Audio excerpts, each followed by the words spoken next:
हस्सान हसीबुर रहमान साहिब दामत बरकातुहुल आलिया,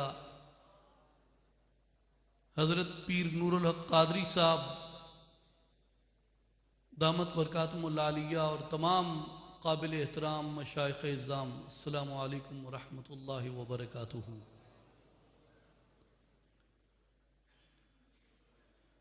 हुजूर सैयद हुजवेर रदी अल्लाह तआला अन्हु के कदमों में हाजिर होना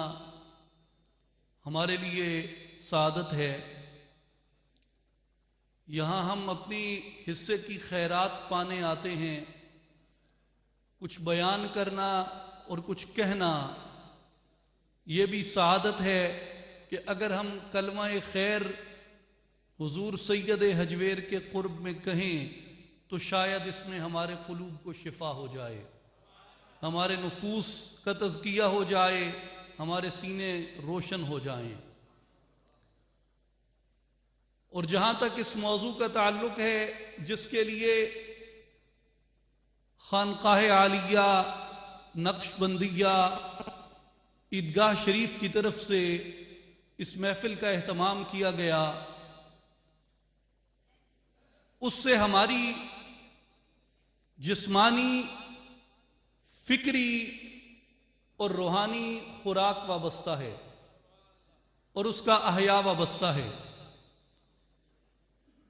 और आप सुनते हैं आमतौर पे कि कई मुमालिक अच्छी मुआशी पॉलिसियां बनाते हैं तो उनको किसी से कर्ज नहीं लेना पड़ता, और कई मुमालिक मकरूज हो जाते हैं। जिस तरीके से आजकल पाकिस्तान पे बहुत ज़्यादा कर्ज है तो इसके बारे में कहा जाता है कि पाकिस्तान में हर बच्चा मकरूज पैदा होता है, और अगर ये अच्छी मुआशी पॉलिसियां बना ले तो ये कर्जों से निजात हासिल कर सकता है। मैंने कई दानिश्वरों से ये बात सुनी और जहन के किसी गोशे में जिसको तहत शऊर कहते हैं कहीं ये बात रह गई। तो मुझे जब कभी भी अमीरुल मोमिनीन सैयदना अबू बकर सिद्दीक रदी अल्लाह तआला अन्हु का ख्याल आता है और कभी कभी दानिश्वरों के इस तरह के कहे गए, अहले इल्म के इस तरह के कहे गए जुमले याद आते हैं, तो मैं दो चीजों को मिला के सोचता हूं कि एक कर्ज ऐसा है जो बुरा है, लेकिन एक कर्ज ऐसा है जिसकी तहसीन की गई है, और वो कर्ज नेकी का कर्ज है, वो कर्ज खैर का कर्ज है, और वो कर्ज एहसान का कर्ज है। और मैं अपने वजूद की जानिब जब निगाह दौड़ाता हूं बतौर एक उम्मत के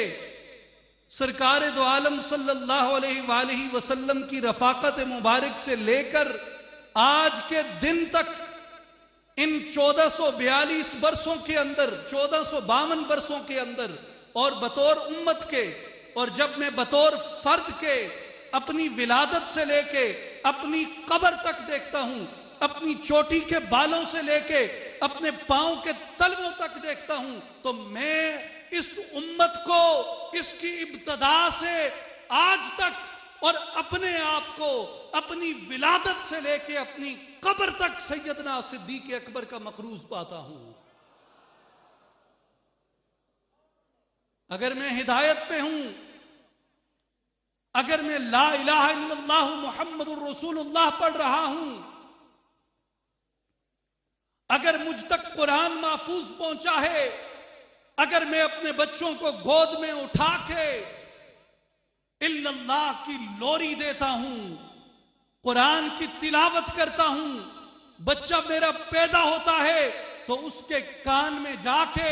मैं अल्लाह अकबर की अजान कहता हूं, जब मैं पलट के देखता हूं मेरे ये सारे आमाल, मेरी ये सारी नेकियां मकरूज हैं सैयदना सिद्दीक अकबर रदी अल्लाह तआला अन्हु की। जब मैं रसूल पाक शहल औलाक सल्लल्लाहु अलैहि वसल्लम की जात गिरामी से मोहब्बत करता हूं और उस मोहब्बत को अपना सरमाया दुनिया और आखिरत समझता हूं, जब मैं अपनी जान कुर्बान करता हूं इस दीन मुबीन के ऊपर, जब मैं अपना माल कुर्बान करता हूं इस दीन मुबीन के ऊपर, जब मैं अपनी औलाद को इस दीन मुबीन की कुर्बानी के लिए तैयार करता हूं, मैं पीछे पलट के देखता हूं तो मैं मकरूज हूं सैयदना अबू बकर सिद्दीक रदी अल्लाह तआला अन्हु का। और सैयदना अबू बकर सिद्दीक रदी अल्लाह तआला अन्हु के इस कर्ज के बारे में रसूलुल्लाह सल्लल्लाहु अलैहि वसल्लम ने फरमाया, इमाम तिरमिज़ी रहमतुल्लाह अलैह ने और इमाम मालिक रहमतुल्लाह अलैह ने इस हदीस पाक को रिवायत फरमाया कि आका पाक सल्लल्लाहु अलैहि वसल्लम ने फरमाया कि जिसने भी हमारे साथ जो भी एहसान किया, हमने हर एक के एहसान चुका दिए, लेकिन अबू बकर का एहसान ऐसा है जिसको इस दुनिया के अंदर चुकाया नहीं जा सकता। कयामत के दिन अल्लाह तबारक व तआला अबू बकर के एहसान का बदला अता फरमाएंगे। सैयदना अबू बकर सिद्दीक रदी अल्लाह तआला अन्हु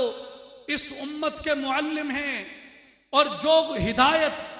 जो निजात का रास्ता, जो अनवार का रास्ता, जो फैज का रास्ता, जो फजल इलाही का रास्ता ये उम्मत इख्तियार करती है, आप उसको जब पलट के तारीख में देखते हैं, आपको उस रास्ते के सिखाने वाला, उस रास्ते का उस्ताद और उसका मुअल्लिम सैयदना अबू बकर सिद्दीक रदी अल्लाह तआला अन्हु की जात गिरामी में नजर आता है। जिस वक्त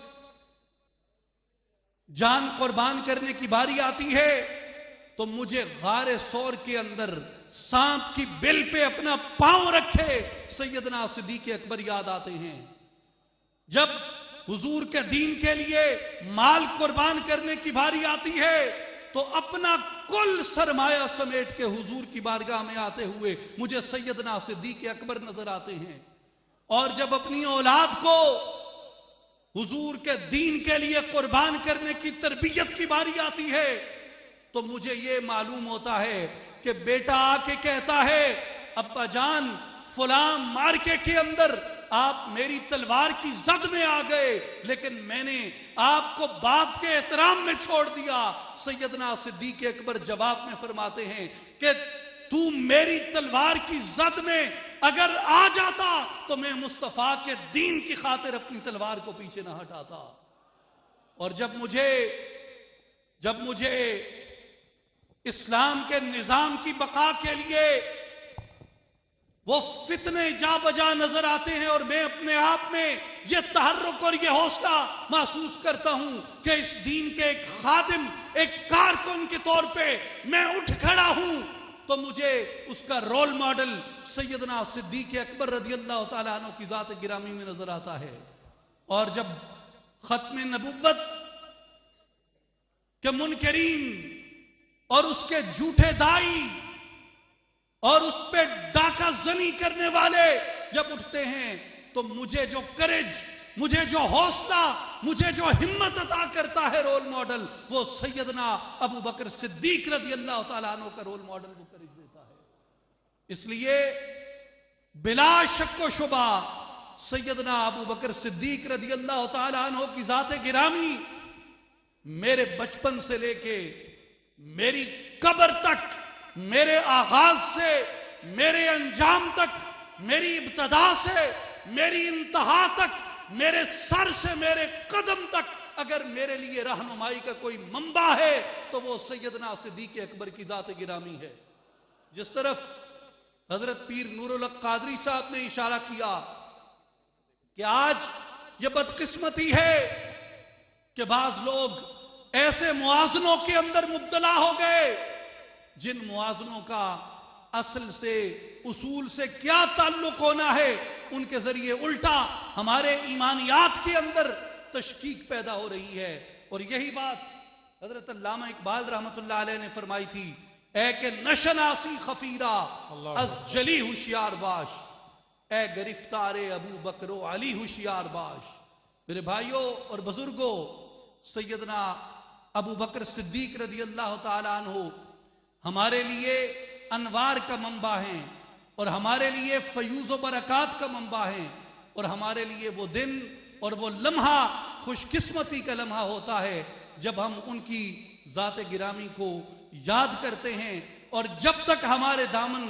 उनके दामन से वाबस्ता हैं